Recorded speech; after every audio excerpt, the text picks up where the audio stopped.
Olá, meus irmãos, graça e paz a todos. Eu estava aqui trabalhando, mas com a mente e o coração voltado nas coisas do reino, né? Afinal de contas, o apóstolo Paulo já dizia em Colossenses 3 que todo aquele que já ressuscitou com Cristo deve buscar as coisas que estão no alto e pensar nas coisas de cima, onde Cristo está sentado à destra do trono do Pai. É bom que a gente faça isso porque é para lá que a gente vai. Mas a gente não vai para lá de qualquer maneira e numa hora que a gente acha que a gente quer ir para lá.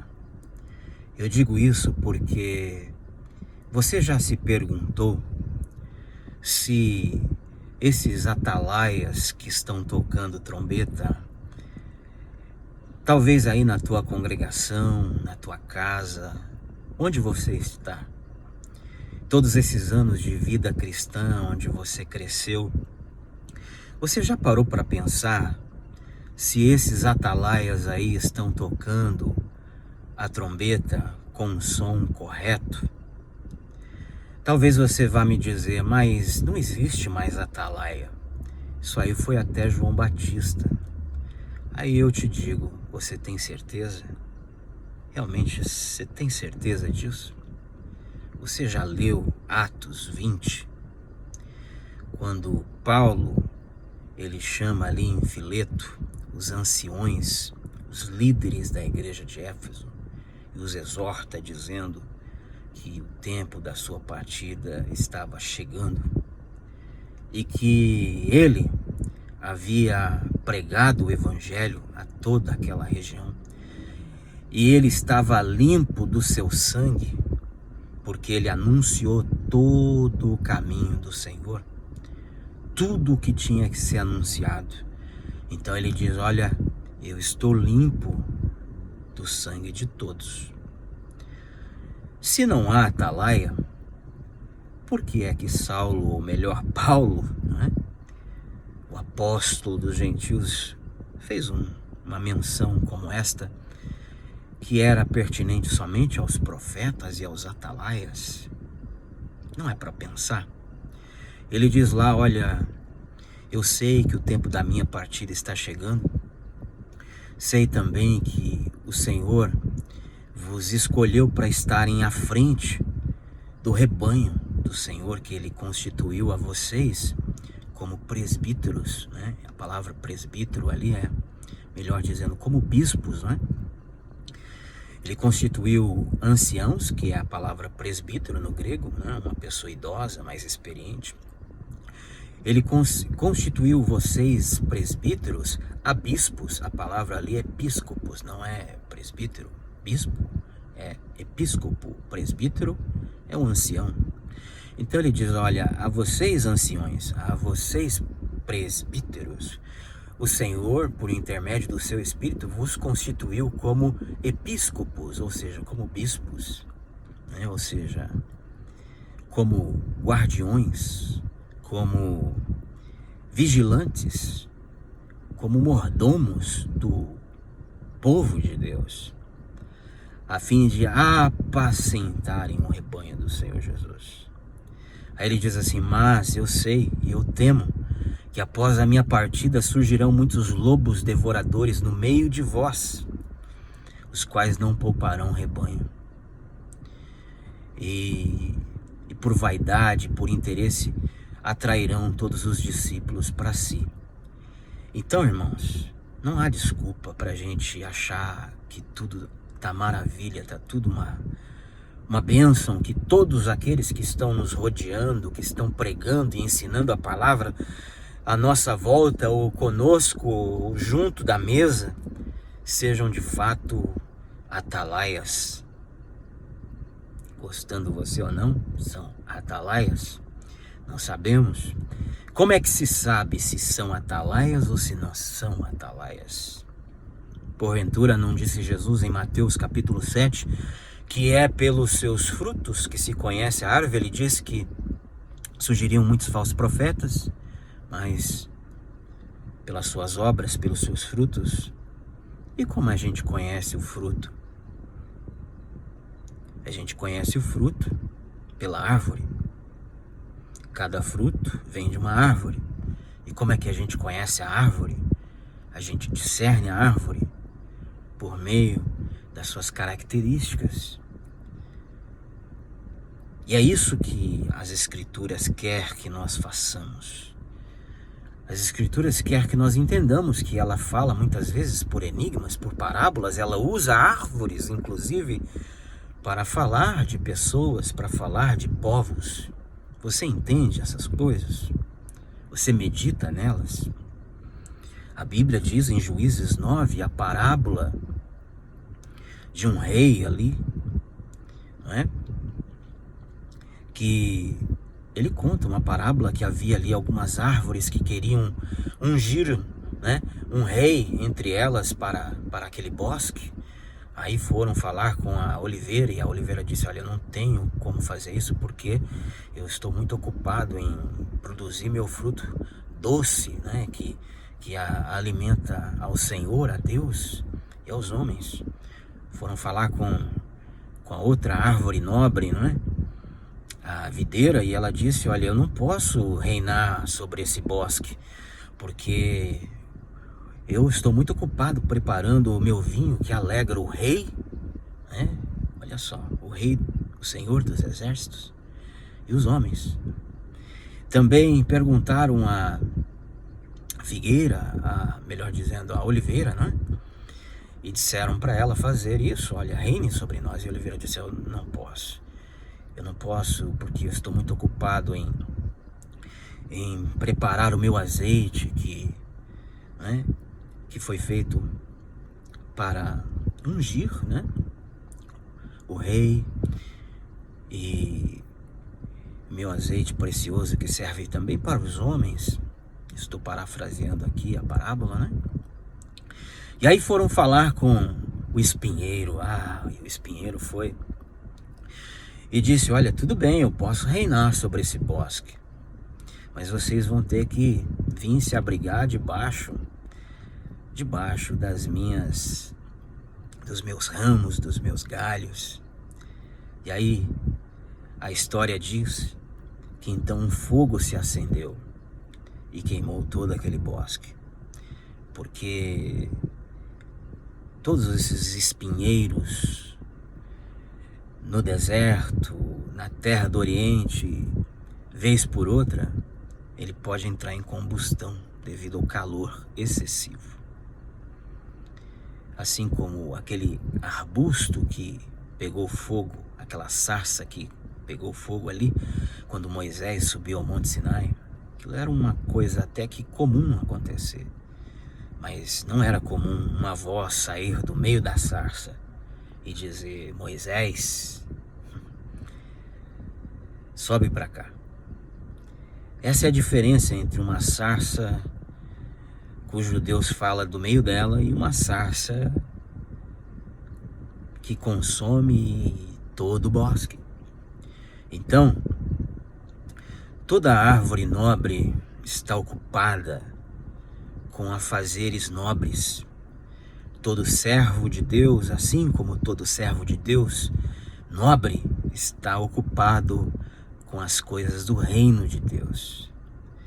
O fato é que, infelizmente, muitas outras árvores do bosque, elas estão sendo governadas por espinheiros. E olha, o fim disso não é nada bom.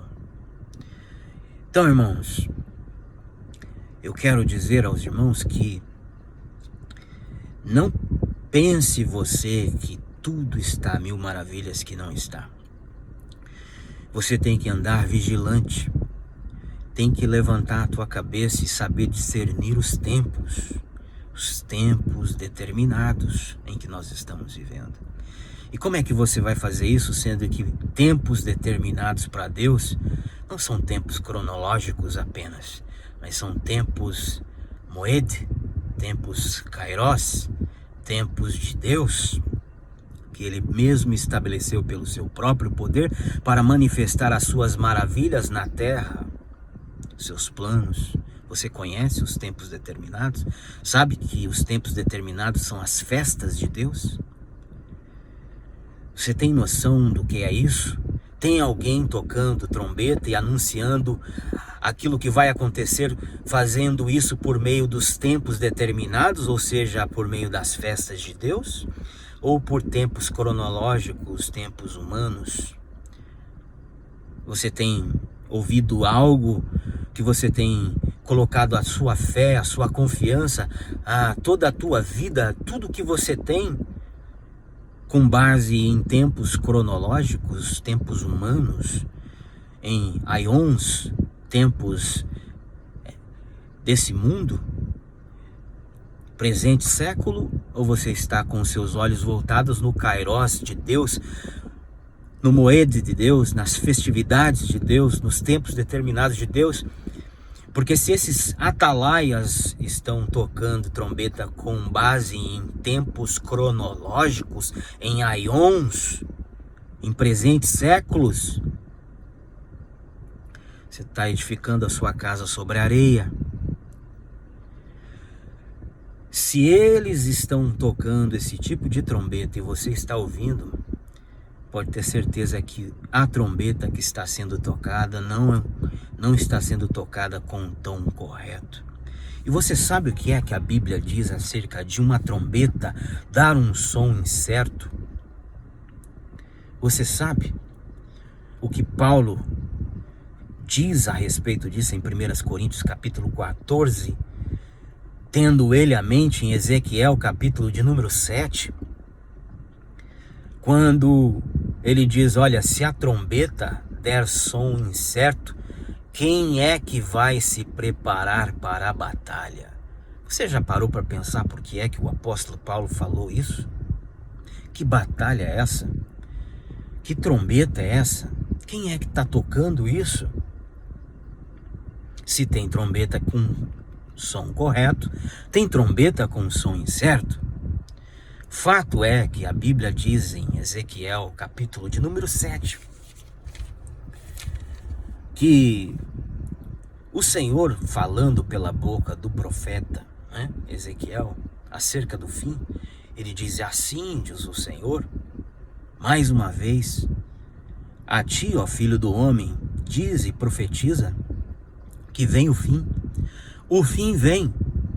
E essa palavra, ele diz, é para Israel. Olha só, diz essa palavra acerca de Israel. Aí você diz assim, mas Israel é lá na terra do Oriente Médio. Israel está lá, naquela região, do Oriente Médio. Aí o Senhor, ele diz, há quase 1000 anos atrás, antes de Cristo, pela boca do profeta Ezequiel, anuncia essa palavra para o povo de Israel, acerca do povo de Israel. Vem o fim vem sobre os 4 cantos da terra. Aí você fica pensando, mas aí, o que isso tem a ver? Parece confuso. Primeiro ele diz que a palavra é para Israel, mas daí ele diz que vem o fim vem sobre os 4 cantos da terra. O que Israel tem a ver com isso? Bom, se você acha que Israel se resume apenas àquela região geográfica, então você passa batido desse texto. Mas se você não está dormindo e você está ouvindo trombetas de atalaias que tocam a trombeta, tendo sobre a sua cabeça a unção de Cristo, a unção que foi derramada sobre os apóstolos, sobre os profetas, e que falam acerca da lei do Senhor e do testemunho de Jesus. Se é assim, então você entende que esse Israel, ele está nos 4 cantos da terra, que tem os de perto e tem os de longe.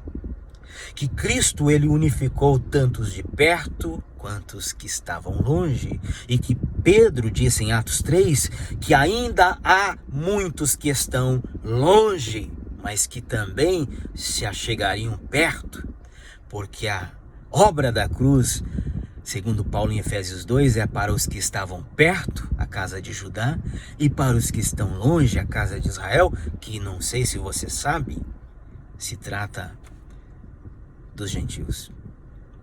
Porque a casa de Israel se tornou gentílica e se misturou com os povos. Porque era plano de Deus. Então, se é assim, essa palavra é para a gente também, porque Israel é casa de Judá e casa de Israel, gentios. Então você deve estar atento e não ficar passando a folha e dizendo isso não é para mim. E aí o profeta vai falar, o Senhor vai falar pela boca dele, vai dizer o fim vem o fim sobre os quatro cantos da terra, agora vem o fim sobre ti, ó Israel, e derramarei a minha ira sobre toda a terra. E aí? E aí ele diz assim no verso 12, vem o fim, e é chegado o dia, e o que vende não se alegre, e o que compra não se entristeça. O que isso faz você se lembrar? O que vende não se alegre, e o que compra não se entristeça. Comprar e vender, você já parou para pensar? Ele está falando do tempo da ira, comprar e vender. Você que compra e vende, que está aí com a marca da besta porque está comprando e está vendendo, não se alegre, porque a ira vai vir. E aí ele diz assim, porque virá a ira ardente sobre toda essa multidão. Aí o versículo 14 ele diz, porque, não é? Ele diz assim, deixa eu ver aqui, né? Já tocaram a trombeta, não é? Já tocaram a trombeta, prepararam tudo, mas ninguém saiu à peleja.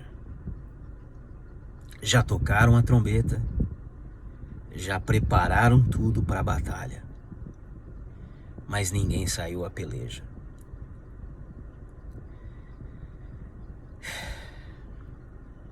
E aí?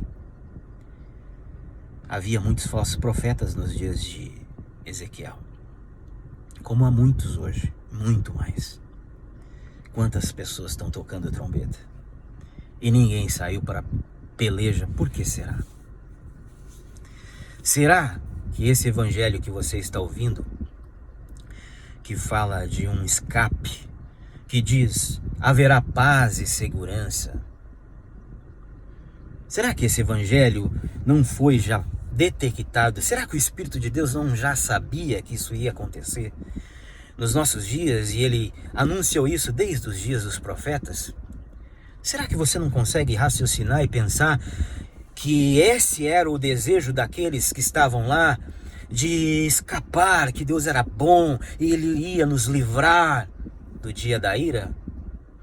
Quando o rei Nabucodonosor viesse cercar toda a terra, não, nós seríamos livres disso porque Deus é bom. Ele nos arrancaria daqui antes. Você não acha que é muito parecido? Não parou para pensar que isso é um toque errado de trombeta? E que Ezequiel, Jeremias anunciaram sim restauração, mas primeiro anunciaram destruição, juízo, ira, fogo, coluna, fumaça. Para pensar. Reflita. Reflita sobre isso. Independente disso, Deus tem os seus profetas. Em Atos 3, a Bíblia diz, lá pelo verso 15, Pedro falando que Deus levantaria um profeta, um grande profeta, semelhante a Moisés, e toda alma que não ouvisse esse profeta pereceria. Esse profeta é Jesus. Ele diz que foi anunciado isso desde o profeta Samuel e por todos os profetas. E aí ele diz, dizendo isso, ele diz assim, mas agora vocês são os filhos dos profetas. Olha o que Pedro está dizendo. Ele está dizendo, olha, tem um profeta que é semelhante a Moisés, que toda alma que não obedecer, não ouvir, vai perecer. E isso foi anunciado por todos os profetas, desde Samuel. E aí ele diz, e vocês agora são aqueles que vão anunciar isso, porque vocês são os filhos dos profetas. E aí alguém diz assim, mas não tem mais profeta. E Jesus não disse que subindo ao alto ele levou cativo o cativeiro e Deus deu dons, uns para apóstolos, outros para profetas, outros para evangelistas, outros para pastores e outros para doutores. E aí você diz, ah, mas isso é dom. Não, irmão, isso aqui é dom ministerial. Isso aqui não é dom de línguas, dom para embelezar o corpo de Cristo. Não, isso aqui é para trazer edificação no corpo, tá? Edificar o corpo, né? Foi isso que está escrito lá em Efésios 4. Para edificação do corpo e aperfeiçoamento dos santos. Deus dá líderes, homens, com dons ministeriais para edificar, porque nós somos um corpo, é uma casa espiritual. E para purificar os santos através de dons ministeriais. E um deles, nunca se esqueça, é o dom de profeta, é o dom ministerial de profeta, é o chamado ministerial de profeta. E Deus tem profeta nesses últimos dias. E nós fomos chamados para sermos os filhos dos profetas nesse tempo do fim, para tocarmos trombeta com o som correto. E para isso tem que conhecer a lei, os profetas, tem que ser escolhido desde o ventre. E tem que ter os olhos purificados com o colírio do céu, para enxergar tudo com pureza, sem ter os olhos contaminados com essa Babilônia e com esse mundo que jaz no maligno. Grande abraço a todos, shalom para você, que Deus te abençoe, e é isso. Pare para pensar em quem você está ouvindo, que tipo de profeta ou atalaia você está ouvindo. Pelos seus frutos os conhecereis. Um beijo a todos no coração de vocês, um abraço, até mais.